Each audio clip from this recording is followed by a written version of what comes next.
I'm going to show you how to use some techniques to clean a data set that's very dirty. I'm going to be using a great example that was put together by Sarah Cohen, and she was still at the New York Times. She's now at the Arizona State University. It was a great example. It was a class that I watched her give during the Computer Assisted Reporting Conference in 2016 in Denver. And it is a great example because this is a data set that has everything in it. It has typos, it has blank spaces, it has everything. So this is a data set that is compiled from Medicaid long-term managed care reports from the New York State. And it looks like this. So it's very messy. It has on one place here like the name of the plans, you have the counties on New York State, and then they have the total enrollment. Here you have kind of the date, the month, and then the year, but then you have different patterns for that. And it really is messy. And every sheet on the spreadsheet was for a month in a given year, and then she built like a full spreadsheet, only one sheet with all of the information that we need, right? So we want to come from this to something like this, right? This is much tidier. So we have the plan names in one column, we have the county in another one, we have the number of enrollments, the month, and the year. So each variable has its own column. Every column has only one type of data, and we have everything together here. We also are eliminating like the totals, right? Because we don't need those. We can calculate later, so we don't need something here that will tell us about total, because we're going to be using the processing application to do that. So the application that I'm going to be using today, so she gave a class on OpenRefine, and I'm going to teach you how to clean the same data set using OpenRefine in another video. But the tool that I'm going to be using for this one is called Dataprep. Dataprep by Trifacta is a tool that is part of the Google Cloud suite of tools to help you analyze, process, and clean data. Dataprep is really tailored to massive data sets, but it's also a very interesting application to explore and to do like quick visualization and quick cleaning of data sets. But it's really powerful when you're using Dataprep for really massive big data sets, for like with millions and millions of rows, and you want to do like perform cleaning routines that are the same. But we can also use for this small data set that Sarah put together. This is a small data set. It has only 6,000, about 6,000, almost 7,000 rows, so it's not that big. But let me show you. So as soon as you enter on cloud.google.com/dataprep, you can go to console. You will ask you to create an account, and then as soon as you create an account, you go to a screen like this, which loads the application, and then you can start using Dataprep. So to do that, we're going to import data here. And to import data, we're going to choose a file. Here's the XLS file. We're going to put this to download on the forums. Don't worry about it. You just click here, and then it'll start uploading for the tool. Right, so it automatically recognizes that it's an Excel file, and then it tells me that there's one sheet in the file, and I want to load this specific sheet. And I'm just going to click Import and Wrangle so that I can start working on the file right away. As soon as I do that, Dataprep greets me with its interface, and it's fairly intuitive. You don't have to worry about a lot of the options that are here for this complexity of data set that we want, but some things are worth noting. The first one is like this visual representation of the columns here at the top. Dataprep will always tell you if there are missing columns or mismatched values, so you can always find this at a click. So right now it tells me that column 2 here has over 4,000 missing values here. So those are all these blank rows, and it tells me right away here that those are missing. It also tells me on column 4 there are mismatched values. Those are values that are not of the same data type. So it helps me find those values. So what I want to do here first is just remember that this is what I want. I want a column with the plans. I want another column with the counties, and then enrollment, month, and year. It doesn't have to be in the same order, but this is what we want, right? So getting back here to Dataprep, what I'm going to do first is to extract the year, right? So I want a column with the year, so I want to take this year out and create a column out of this. So I'm just going to select here 2009, and Dataprep will automatically here on the right suggest a few actions that I might want to do. So what I want here is to extract the values, right? So I want to extract values that are matching digit 4, so 4 digits here, not like explicitly or literally 2009. I want 4 digits because then I get all of the years that are here in this data set. So this is correct. This is the thing that I want to do, and see that it in blue it highlights my original column, and in yellow it previews the column that's going to create. And it's going to create a column that has values 2008, 9, 10, 11, 12, 13, and also 14. And it even gives me like how many values. So 12, 2018, that's 0.18% of this column, and 12, 2009, so on and so forth. So I'm going to go ahead and click and add. So it added the column here. I'm not going to worry about the names. I'm going to rename all of the columns later. But now I want to extract the month, right? And to extract the month, I'm going to go and just select the month here, but it's not going to be that easy, right? So with the year, it was fairly easy. But with the month here, what we're going to do is really to select the extract here, but we're going to edit what's going on. And you can select any of the actions. So the column to extract from, it is really column 2.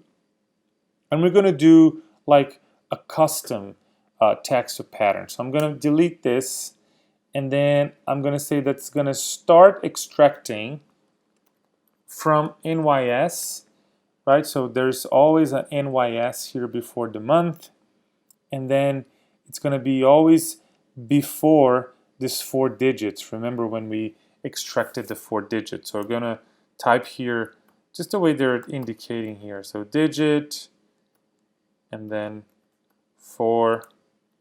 All right. So here it shows that it's extracting everything that I need. Actually more than I need, because it's extracting as well the spaces here that are around it, and then the comma. But we're going to deal with that soon. So I'm going to add, and then it creates another column with the months. And now I'm going to deal with this empty space here. I'm just going to select this empty space and see how Dataprep already suggests that we replace the values here, even the space before January and after January, with nothing, right? So we're just going to delete those empty spaces from you. So I'm going to select this one, and then I'm going to click Add. And then you see that removed all of that. Now I'm going to remove the comma too. Just find a comma and replace with nothing. So we're going to delete the comma. All right, so we have like a column for months and a column for years. But now see that we have the values here. So January is here, and then we scroll down. January is here again with a different year, Then we keep scrolling down.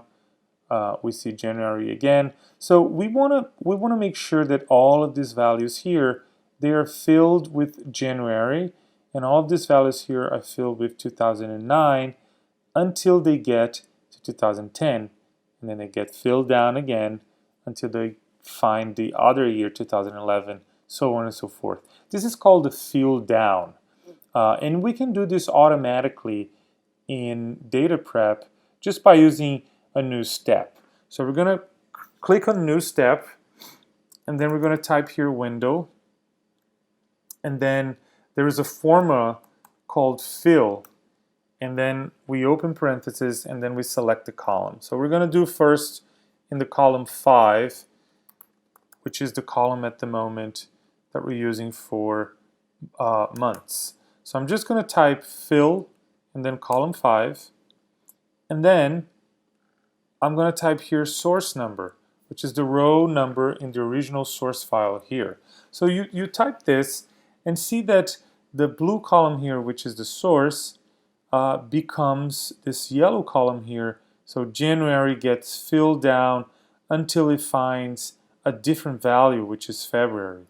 So if I keep scrolling down until we find a different month, it finds February, and then until the end of the data set. So I'm just going to add this here, and then we'll create another column here for us. This will be our month column, and I'm going to do the same with the year column. So new step, I'll put window, and then I'm going to put fill, and that's the column 1 here. I don't need that, column 1, and then source number here, source row number. And then, yes, it creates here another column for me that will be my year column. And I click add. All right, I have the county here, the enrollment here, the month, and the year, and the plan. So it's starting to look like this thing that we want, but we still need to do a few things.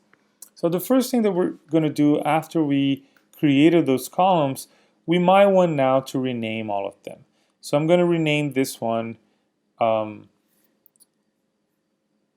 health plan. So again, I just clicked on here on this arrow pointing downwards, click rename, and then I'm going to rename just to plan. I might want to do another thing with this one too, but I'm just going to rename now for plan. Same thing. This one actually I'm going to remove because I don't need it. I'm also going to remove this one, delete, rename this to county. This one rename to enrollment. All right, and this one to month, and this one to year. All right. So now look at the visual representation here at the top. We can find the missing values too, and all of the mismatched values. But we're going to start removing like things like the total, right? We don't need this total, so we're just going to highlight it and ask Dataprep to delete all of the rows that are matching with total, because we don't need that. Now we might want to do the same here with the healthcare plans, with the Medicaid plans, to fill down, right? Because we want this to be about the same plan that is here. Because if you take a look at the original table, they group the Medicaid plans together and have empty spaces to indicate they are the same. So we need to make sure that those are filled down with the names of the plans too. So we're going to go ahead and do that. And if you remember, it's just a new step, window, the formula is fill, and then we go to plan, which is the name of the column now, and then source row number. And then it creates a new column here that has all of the values filled down. All right, I want to delete this too, and then move this one to the beginning. And then I'm going to add and rename this one to plan again. All right, now I want to remove like all of the missing values here, because they either have totals or they're about rows that are not part of my data set, my final data set. So I'm just going to remove them. I'm also going to take a look at mismatched values here. Those mismatched values are values that are not numbers. So I'm going to remove the mismatched values too. And there are missing values here too that I want to remove. So this is looking much more like the data set that we have here. And we completed this in only 21 steps. So this is the final clean data set. So now what you should do is, if you want to export this to a CSV file, you actually select this option here to run a job. So Dataprep will use its cloud infrastructure to get this recipe that you just created and then apply it to the data sets that you imported. That's why it's so much more powerful when you're doing with massive data sets, but you can also do this for the small one. You click on Run Job, and then you check if everything is okay. There are options here that you might want to select. For example, I want to select that it will create a CSV file, and I have more options here that include headers as first row on creation, and then I update this. I want to select the location where it's going to save on my cloud account. I select the regions, and then I run the job. And as soon as the job is done, you will get a file, a CSV file, that is like this. I have it here with me as well. So here it's a CSV file that you might want to load. So this is it for the Dataprep. Go ahead and go to cloud.google.dataprep and try it out.